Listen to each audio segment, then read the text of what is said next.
नमस्कार। दीपायन न्यूज़ के दीपायन हेल्थ में आपका बहुत बहुत स्वागत है। मैं भानु प्रकाश। आज आप हम लोग आए हुए हैं कंकड़बाग में डॉक्टर से मिलने, डॉक्टर शुभ लक्ष्मी जो कि MBBS और MD हैं। डॉक्टर साहिबा, आपका बहुत बहुत स्वागत है हमारे चैनल में। मैम, अभी मौसम बदल रहा है और बदलते मौसम में रोगों की भी चांसेस ज़्यादा बढ़ जाती है। अभी फीवर बहुत हो रहा है, गर्मी से बरसात हुआ, बरसात से फिर अब जाड़े की ओर अक्सर हम लोग कर रहे हैं। पहले तो कोरोना हम लोगों को कोरोना से झेल रहे थे। अब डेंगू, ये डेंगू बीमारी क्यों हो रहा है और इसके लक्षण क्या हैं, इसके उपचार क्या हैं, इन सबों पे बात करेंगे हम। हाँ, तो मैम, डेंगू क्या है और इसके लक्षण क्या हैं? डेंगू ये एक संक्रमण है जो कि वायरल संक्रमण है। टेक्निकली अगर कहा जाए तो आर्बो वायरस ग्रुप हैं और आमतौर पर इसके लक्षण हैं बुखार, तेज़ बुखार आना और उसके साथ बदन दर्द, सिर में दर्द होना, आँखों के पीछे खास करके रीढ़ की हड्डी में इस तरह के लक्षण देखे जाते हैं मरीज़ में। कई बार ये सारे लक्षण एक साथ नहीं दिखते हैं तो उसमें हो जाता है विशेष कमज़ोरी भी। 2 दिन 3 दिन के बाद मरीज़ विशेष कमज़ोरी बताते हैं, कुछ लक्षण डिहाइड्रेशन के भी देते हैं। तो इन सब का एक सही आंकलन जो है वो करना ज़रूरी रहता है कि बुखार का कारण मुख्यतः डेंगू ही है या किसी और इन्फेक्शन या संक्रमण के कारण बुखार आ रहा है। आजकल तो स्टार्टिंग तो शुरू में लोग सोचते हैं कि वायरल फीवर है और उस समय लग जाता है 3-4 दिन, जो कि फिर बीमारियां बढ़ने लगती है। तो कैसे तुरंत जांच कराना चाहिए या 2-4 दिन वेट करना चाहिए इसका? नहीं, देखिए, जो अगर हम लोग डेंगू सोच रहे हैं तो ये भी एक तरह का वायरल संक्रमण है। आमतौर पे जो अब तक का था कि वो इन्फ्लुएंज़ा या फ्लू बोलते थे कि फ्लू, वायरल फीवर का मतलब है फ्लू हो गया है, मरीज़ को सर्दी खांसी बुखार के साथ आ रहे हैं। आमतौर पे डेंगू में सर्दी खांसी के लक्षण दिखते नहीं हैं और जांच तुरंत इसलिए कराना चाहिए कि इसमें जांच में जो है पहला दिन का जो एंटीजन रहता है जिसको NS1 कहते हैं, सरफेस एंटीजन, जो वायरस के शरीर का एक तरह का प्रोटीन है। तो ये जैसे ही इन्फेक्शन शुरू होता है पहले दिन भी इसका जांच कर सकते हैं, पता कर सकते हैं और सही इलाज शुरू कर सकते हैं। बेवजह की एंटीबायोटिक से बच सकते हैं क्योंकि डेंगू में कोई एंटीबायोटिक का बहुत रोल नहीं रहता है। तो मरीज़ को बेवजह के दवाइयों से आप ये कर रहे हैं, मतलब फेस करवा रहे हैं। और दूसरा है कि किडनी और लिवर डैमेज का भी चांसेस पोस्ट वायरल रहता है। तो इन सब को देखते हुए मरीज़ की सेफ्टी और तेज़ी से रिकवरी हो सके, इसके लिए बहुत ज़रूरी है कि एकदम पहले दिन से ही जांच करा करके और एक नतीजे पे पहुंच करके टारगेटेड थेरेपी ये शुरू कर देना चाहिए। इसकी जांच क्या है मैम? डेंगू प्रोफाइल जो प्रिलिमिनरी जांच है, सबसे पहले तो है कि चिकित्सक का परामर्श ज़रूर लें ताकि वो लक्षण आंकलन कर पाएँ कि ये इस डेंगू के कारण ही है या कोई और बुखार है। जांच के लिए जो साधारणतः करते हैं हम लोग उसमें है कि कंप्लीट ब्लड काउंट है, जिसमें आपको एक प्लेटलेट करके कोशिका हैं कि वो कम होने लगता है। कई बार पहले दूसरे दिन हो सकता है कि वो कम ना हो, नॉर्मल आए।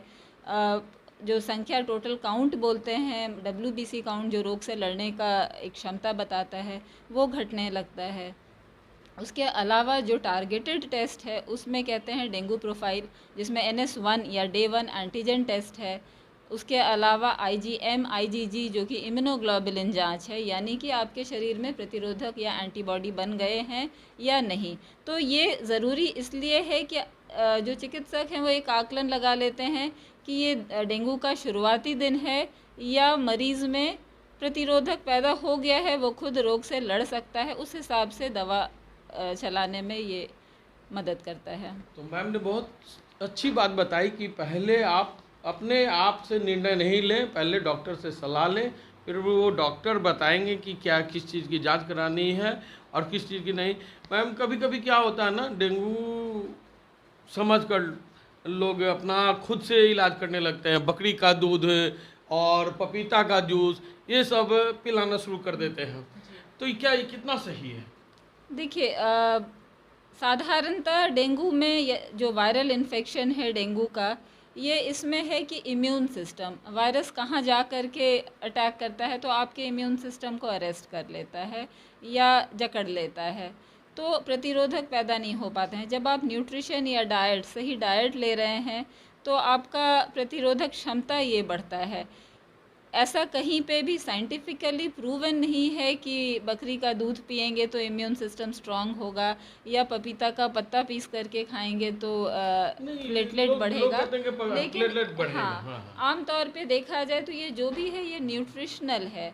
हालांकि इससे बहुत, अगर साफ सुथरा बकरी का दूध ले रहे हैं या पपीते का पत्ता पीस करके, जिनका पेट दुरुस्त है वो लोग ये ले सकते हैं। कई लोगों का पाचन शक्ति कमज़ोर होता है, उनको देने पे बजाय वो मदद करने के और नुकसान ही करता है। तो ये बहुत ज़रूरी है कि हाँ, तो मैम ने बहुत अच्छी बात बताई कि बकरी का दूध या पपीता साफ सुथरा ले, नहीं तो कितनी बहुत जगह पर ये नुकसान भी करता है। बहुत से लोग जो हैं बकरी का दूध को बिना उबाले डायरेक्ट पीते हैं, ये सही है या गलत? इस तरह का होना नहीं चाहिए, क्योंकि वो अपने आप में भी एक तरह का वायरल इन्फेक्शन ये कर सकता है। पास्चराइजेशन हम लोग अवेयरनेस लोगों में जगाते हैं कि जो भी दूध ले रहे हैं वो पास्चराइज करके लें, चाहे वो बकरी का है चाहे वो गाय या भैंस जो भी ले रहे हैं।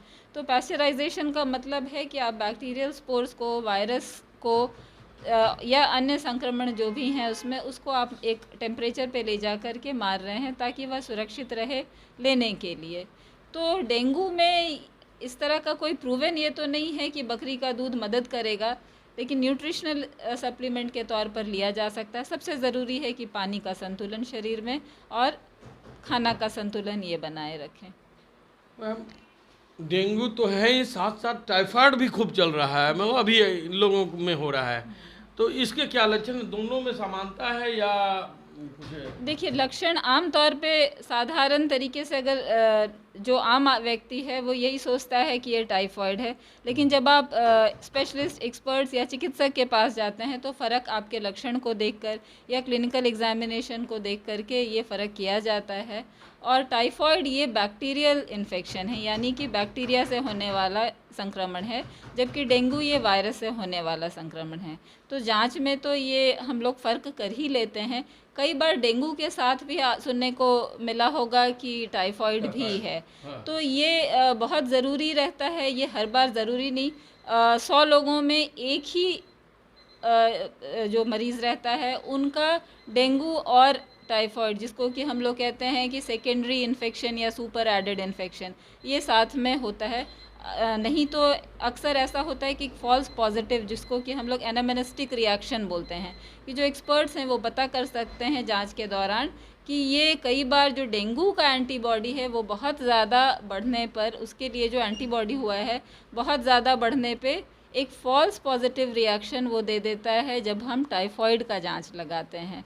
तो ये फ़र्क करना बहुत ज़रूरी है कि जो जांच में रिपोर्ट जा रहा है वो सही जाए, सटीक जाए, पूरे इवैल्यूएशन के बाद जाए, ताकि बेवजह एंटीबायोटिक जो आम तौर पर टाइफॉइड में चलता है, वायरल फीवर में नहीं चलता है, वो ना शुरू हो जाए।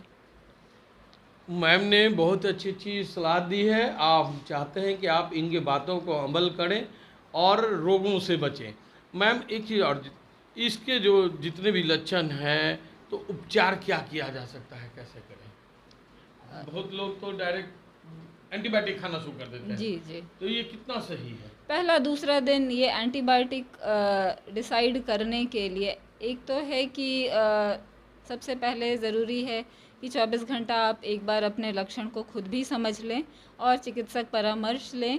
अगर ऐसा लगता है जांच में डेंगू पॉजिटिव आ रहे हैं तो एंटीबायोटिक का वहाँ पे कोई रोल नहीं है। साधारणतः जो लक्षण हैं डिहाइड्रेशन के जो डेंगू में दिखते हैं, मरीज़ बोलते हैं विशेष कमज़ोरी हो रहा है। लिवर का आंकलन करें कि लिवर का एंजाइम्स तो नहीं बढ़ा है, तो उसके हिसाब से वो एंजाइम्स को घटाने वाली दवाइयाँ वो शुरू होती हैं। साथ में बाकी के भी जो इम्यूनो बूस्टर्स हैं ये शुरू करते हैं। ORS का घोल बहुत ज़रूरी है। साधारणतः घर पे लोग कम से कम ये जानें कि हर 1 घंटे पे खाना ज़रूरी है और ORS और बाकी का जो तरल पदार्थ है वो लेते रहें, यह बहुत ज़रूरी है। मैम ने बताया हर 1 घंटे खाना कुछ खाते रहना चाहिए और ORS का घोल लेते रहना चाहिए डेंगू के फीवर में। मैम ये कितने दिन तक फीवर रहता है? पहला 6 दिन ये इंक्यूबेशन पीरियड बोलते हैं, मतलब इस समय मरीज़ ये इन्फेक्टिव स्टेज में रहता है। एक और बात मैं बताना चाहूँगी कि डेंगू का भी 4 प्रकार है, जिसमें कि साधारणतः जो पहला है डेंगू 1, मतलब अलग अलग स्ट्रेन होते हैं डेंगू में भी। तो सबसे पहले तो है कि लोग डर ना जाएं कि डेंगू हुआ है, ये नाम सुनकर ही लोग डर जाते हैं कि डेंगू हो गया है, बहुत बड़ी बीमारी है, इससे हम निकल नहीं पाएंगे।